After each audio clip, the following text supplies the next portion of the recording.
भाई पिछला हफ्ता तो कंसोलिडेशन में गुजर गया, मतलब कि निफ्टी ने कुछ खास किया नहीं, 25,000 पे 1-200 पॉइंट ऊपर नीचे करके घूम फिर के निकल लिया। और उससे पिछला हफ्ता जो था वो तो गिरावट के साथ ही गुजरा। 1600 पॉइंट निफ्टी करेक्ट हो चुका है। और आपके मन में जरूर ये सवाल उठ रहा होगा कि और करेक्शन क्या आना बाकी है। अभी चार्ट पैटर्न अगर मेरे साथ में होता तो मैं आपको खोल के जरूर समझाता, क्योंकि head and shoulder pattern daily chart में देखेंगे तो बन रहा है। और उसका टॉप बन के जो मार्केट आया 24,800, वहां से फिर से बॉटम लेके 25,200 पे पहुंच रहा है। तो वो पहला शोल्डर का निर्माण हो रहा है। और 25,200 से मेरे को लगता है दोबारा बिकवाली आनी चाहिए, और बिकवाली लेके इस बार अगर जाएगी तो सीधा 24,000 पे लेके जाएगी। 24,000 पे इवेल्युएशन करेंगे कि लास्ट जो पड़ाव होना चाहिए 23,800 का, तो वहां तक मुझे गिरावट दिख रही है। क्योंकि जियोपॉलिटिकल टेंशन्स भी ऐसी बनी हुई हैं। क्रूड ऑयल लगातार बढ़े जा रहा है, 78 से 79 तक पहुंच चुका है ब्रेंट क्रूड। और जो बॉन्ड यील्ड्स हैं उनमें भी थोड़ी करके पर बढ़त देखी जा रही है।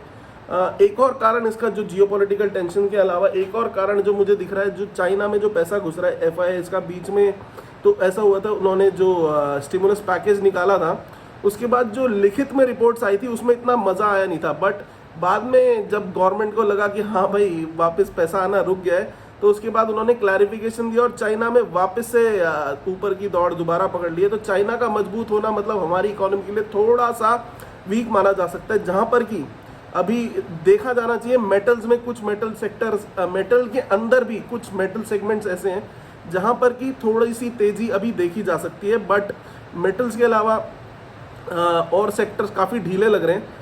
गिरावट अगले हफ्ते में मुझे, अगले और अगले से अगले हफ्ते में मुझे दिख रही है 25,200 पे मुझे लगता है शॉर्ट होना चाहिए। मुझे लगता है एट द मोमेंट, वो अभी डिपेंड करेगा, क्योंकि एक और शॉर्ट कॉल जो है 25,200 पे आएगी। फिलहाल 25,200 या 300। और जो आपका इसके अलावा चाइना हो गया, ईरान इजराइल तो चल ही रहा है, उस पर टेंशन बनी हुई है। इजराइल अगर अटैक करता है, डायरेक्ट अटैक करता है तो भूल ही जाओ, 21,000 याद रख लो तब तो। अगर डायरेक्ट अटैक नहीं होता, इनडायरेक्ट अटैक भी होता है अपनी प्रॉक्सी साइट्स के द्वारा, मतलब कि for example Israel direct attack ना करके उनका कोई मेन बंदे को अगर कुछ करवा देता है, तो उसके बाद भी थोड़ा बहुत झटका आना लाजमी होगा फिर, क्योंकि इजराइल पे ईरान भी अटैक करने की सोचेगा। तो ये पॉलिटिकल टेंशन बनी ही रहेगी जब तक कि कुछ फाइनल आ नहीं जाता भाई सोल्यूशन। तो ये तो एक बात है। इसके अलावा जो पिछले हफ्ते रिजल्ट सीजन चालू हुआ है उसमें TCS के रिजल्ट्स आए हैं, और TCS के रिजल्ट्स इतने अच्छे नहीं आए, मीडियोकर टू नॉर्मल ही आए हैं। नॉर्मल से बेकार ही कहूँगा मैं तो एट द मोमेंट। काउंटर 1.5 से 2% करेक्ट हो चुका है। और अभी जो हालात है उसके हिसाब से अभी घुसना फिलहाल तो ठीक नहीं है उसमें। बट 4100 का लेवल, 4200 का लेवल, ऐसे पे ही मार्केट मतलब TCS घूमता रहेगा। और अगले हफ्ते जो एक और अहम रिजल्ट आने वाला है वो है रिलायंस भी काफ़ी बड़ा वेटेज रख रहा है इस टाइम पे। और रिलायंस के रिजल्ट्स काफ़ी अहम हो जाते हैं उस हिसाब से। तो अगले हफ्ते 14 तारीख को आप गिन के चलिए, रिलायंस की वजह से काफ़ी बड़ा मूव आ सकता है मार्केट में, और उसकी पोस्ट मार्केट कमेंट्री जो भी रहेगी उससे काफ़ी फर्क पड़ सकता है। तो 14 तारीख अगले महीने, अगले हफ्ते काफ़ी अहम रहने वाला है। तो उसकी वजह से, और रिजल्ट्स की जो मैं उम्मीद कर भी रहा हूँ वो मीडियोकर से थोड़ा अच्छे की उम्मीद कर रहा हूँ। दो स्टॉक करेक्ट हो चुका है 15% तक, 10 से 15% तक करेक्ट हो चुका है अपने टॉप से। कहाँ वो 3200 पे ट्रेड कर रहा था, और उनकी जो कंपनी की कॉन्फ्रेंस के बाद रिपोर्ट्स आई थी उसमें उन्होंने बोला था कि भाई हम बोनस शेयर अनाउंस करेंगे। भागा शेयर 300 से 3200 तक, और 3200 से सीधा करेक्ट होके अभी पहुंच चुका है 2700 के लेवल पे। काफ़ी अभी लोगों को रुचि आ रही है इसमें खरीदने में।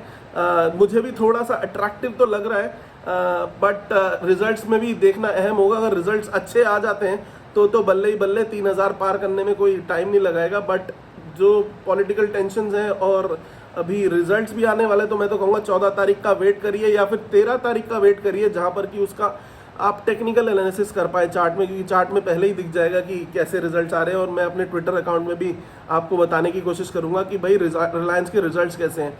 सो अभी तो फिलहाल मेरे को मीडियोकर टू थोड़े ठीक तरफ ही लग रहे हैं, बट असली पता लगेगा जब मार्केट खुलेगा परसों, और टेक्निकल्स देखेंगे उसके, मतलब कि चार्ट स्ट्रक्चर देखेंगे रिलायंस का कैसा मूव कर रहा है, उस हिसाब से शायद थोड़ा सा अंदाज़ा लगाया जा सके। बट अभी तो काफ़ी कमज़ोर है रिलायंस, और यहाँ पर थोड़ा सा मेरे को अब रिलायंस में थोड़ा सा इंटरेस्टिंग लग रहा है, और घुसने का शायद टाइम लग रहा है कि भाई उसमें घुसा जाए। बट एज सच आप रिस्क रिवॉर्ड रेशियो की बात करेंगे तो अभी फिलहाल में नहीं दिखता है, 2-3 साल का व्यू लेके ही आप घुसे उसमें, तभी उसमें फ़ायदा दिखेगा जब बोनस शेयर आपके खाते में घुस जाएगा तभी। सो ये रिलायंस की तो ये बात हो गई।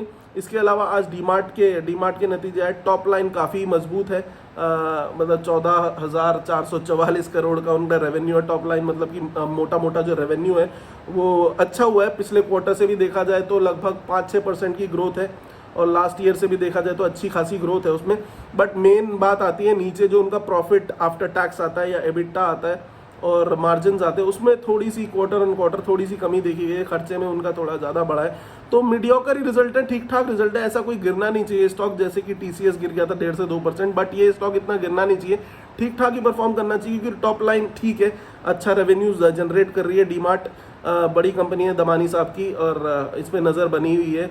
इसके बाद अभी रिलायंस आएगा, उसके बाद आपके काफ़ी HCL टेक आने वाला है 1-2 दिन में। IT सेक्टर में मैं इतना बुलिश अब फिलहाल के लिए थोड़ा सा हॉल्ट करके चल रहा हूँ, थोड़ा टाइम बीतने दीजिए। फिलहाल तो IT सेक्टर काफ़ी ऊपर जा चुका है, इसमें रिस्क रिवॉर्ड रेशो उतना नहीं दिख रहा है जितना कि होना चाहिए। मेटल्स में थोड़ा सा मैं बुलिश हूँ, चाइना के स्टिमुलस को लेके मेटल्स अच्छे चलने चाहिए। बाकी आपका इसके अलावा सेक्टर है आपका ऑटो सेक्टर में कुछ चुनिंदा स्टॉक वाइज ही आपको देखना पड़ेगा। आप इंडिविजुअल देख के, जैसे कि महिंद्रा काफ़ी ऊपर जा चुका है। टाटा मोटर्स अभी फिलहाल में पिछले हफ्ते सर रतन टाटा जी का देहांत हुआ, तो उसके बाद थोड़ा सा मार्केट में सेंटीमेंट की कमी आएगी, फिलहाल देखा जाना चाहिए। तो उन्होंने सब कुछ सेट करके ही गए होंगे। बट टाटा के जो मेजरली मिस्टर नोएल टाटा जी के जो शेयर है उनमें बढ़त देखी गई। तो अब तो वो सारी कंपनी के चेयरमैन बन चुके हैं। देखना पड़ेगा कि आने वाले क्वार्टर्स या आने वाले कुछ हाफ ईयरली तक कि कैसा परफॉर्मेंस रहता है, क्या उनकी लेगेसी आगे डेफिनेटली रहेगी। टाटा जी के स्टॉक्स पे मुझे हमेशा से यकीन रहा है, तो ये देखना काफ़ी दिलचस्प होगा कि आगे कंपनी अच्छा ही करनी चाहिए। सो यही है। इस पिछले हफ्ते में तो कुछ हुआ नहीं खास, अभी भी मेरे को कुछ उम्मीद नहीं लग रही है नेक्स्ट हफ्ते में भी मार्केट ऐसे ही कंसोलिडेट या फिर नीचे की तरफ अपना रुझान रख सकता है। अभी शॉर्टिंग की राय नहीं है, बट मार्केट को देखने दीजिए। 25,300 350 पे एक हाई है पिछला वाला मार्केट का, और उसके बाद वहाँ से एक शार्प करेक्शन शायद आ सकता है 24,000 तक, 24,000 या 23,800 तक फिलहाल मैं देख रहा हूँ मार्केट को, जो कि हेड एंड शोल्डर पैटर्न बना हुआ है और स्टॉप लॉसेस लगे हुए हैं लोगों के, तो वो ब्रेक होके मार्केट शायद शुद्धिकरण के लिए थोड़ा सा नीचे जा सके।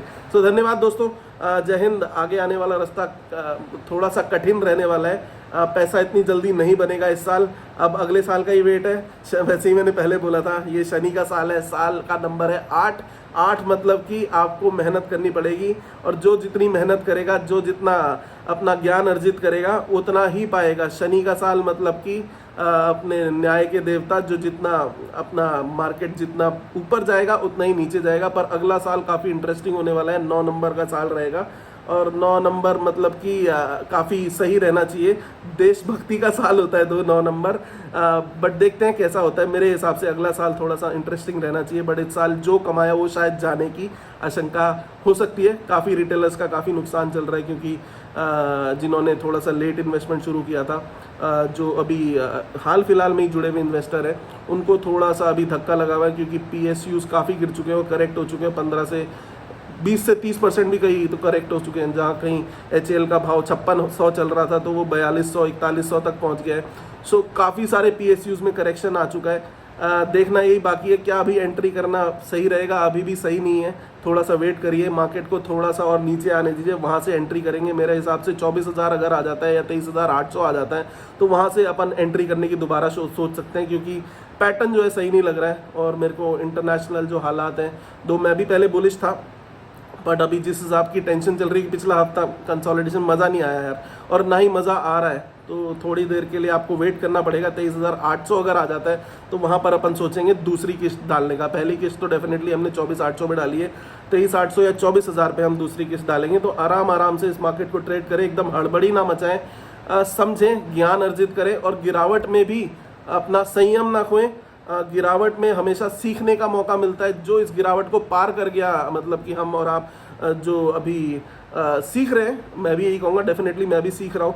सो जो सीख रहे हैं इस मार्केट को, गिरावट ही इंसान को सिखाती है जो मार्केट ऊपर जाता है वो मार्केट को केवल बरगलाता है, मतलब आपके दिमाग को बरगलाएगा कि भाई मार्केट में पैसा डालो अगले दिन डबल। ऐसा नहीं होता है, गिरावट में सीखने के मौके ज़्यादा होते हैं, और जो बंदा गिरावट में संभल के रह गया और बड़ी गिरावट में संभल के रह गया वही इसमें से शुद्ध होके निकलेगा, आग में नहा के निकलेगा और उसके बाद उतना ही चमकेगा। सो धन्यवाद दोस्तों, जय हिंद, ध्यान रखिए अपना, धन्यवाद।